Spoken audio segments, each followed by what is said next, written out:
Hello everyone, this week we were asked about moral injury, and I would like to start saying that Mr. Wood's work seems excitingly dangerous, especially when you consider that in this last couple of years, a lot of journalists have been kidnapped in war zones.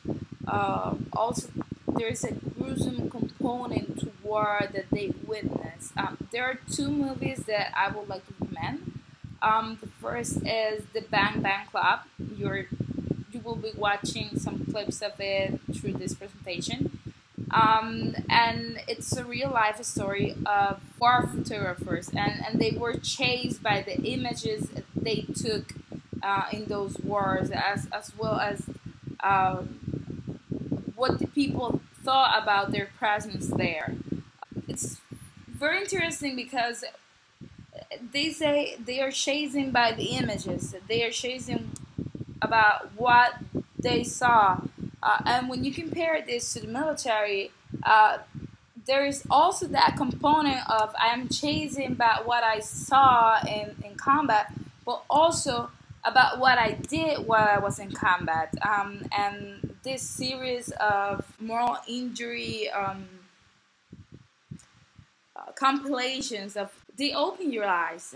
They open your eyes to a reality of experiences that happened there, and that are now with them when they are in mainland. And I think it's a good way this movie helps you to to make that comparison that in one sphere you have what you saw, and you can see this in the movie. But the military take it to another level when you add what I did or couldn't do to save my body or prevent something from happening.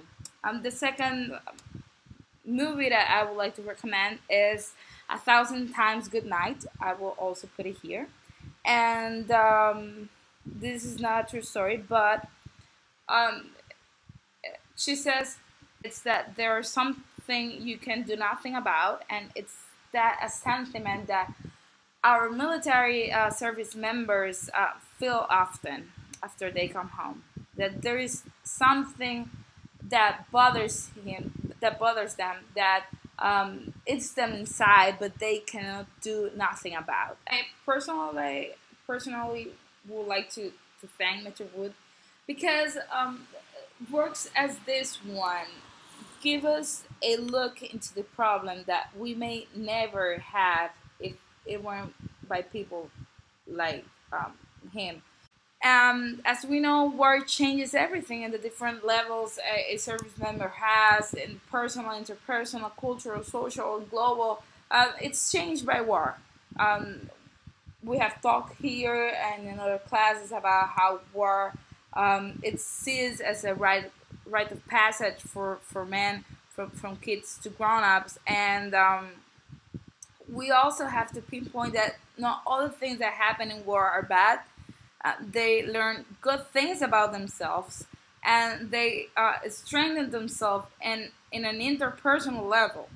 But those bad things that happen, those bad experiences, those bad feelings resurface sometimes later on or immediately, silently or loudly.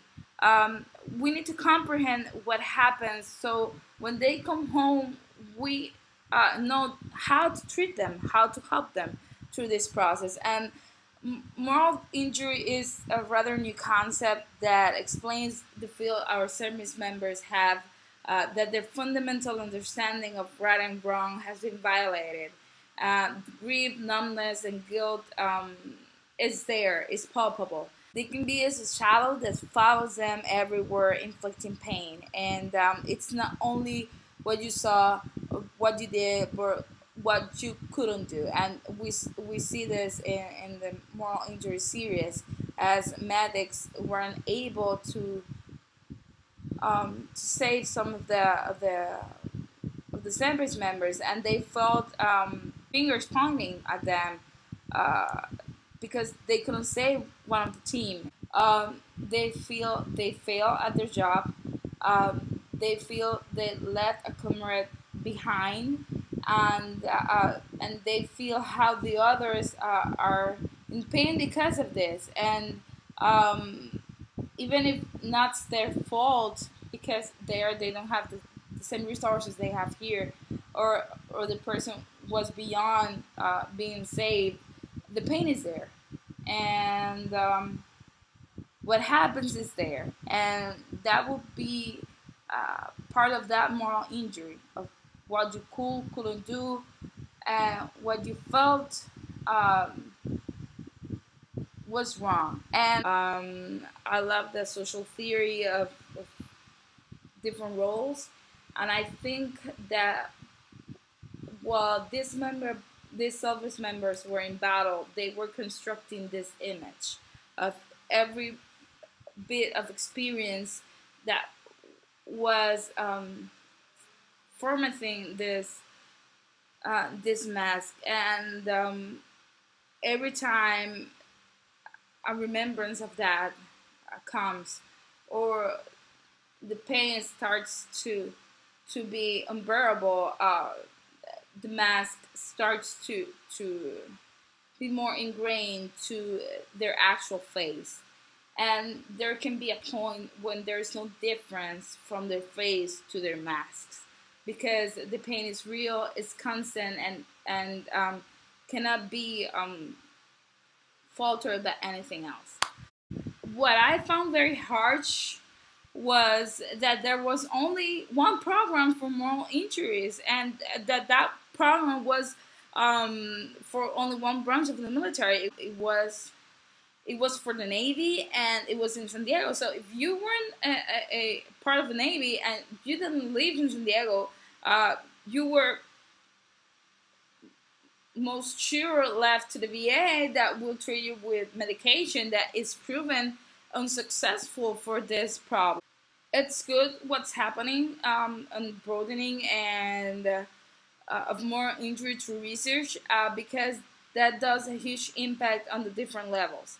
For example, in a cultural and social level, not everyone knows about this. So the more research it's done, the scientific community gets to know this, but also it's going to leak out to the public, as more, it's like PTSD and TBI. At first was the scientific community researching about this, and as more and more and more research was going out, the news and talk shows and everyone got interested in this, what that was happening to the military. So as more research is done, it will leak to the public, and they will be able to know more about these contradictions and what is happening to this military, because it could strange pre-deployment programs. Do a little hints and prepare our soldiers before they go there into moral injury. Also, the chaplain support. I read in the series how the chaplains had some exercises before going home, so the troops will leave as a symbolism all that happening there.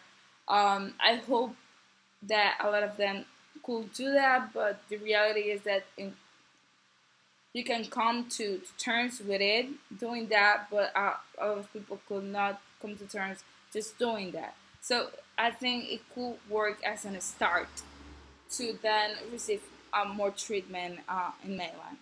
That it will help the combat psychologists that are in the combat zones to treat from there this problem. But above all else, will interpersonally and personally help the service members who are suffering from it.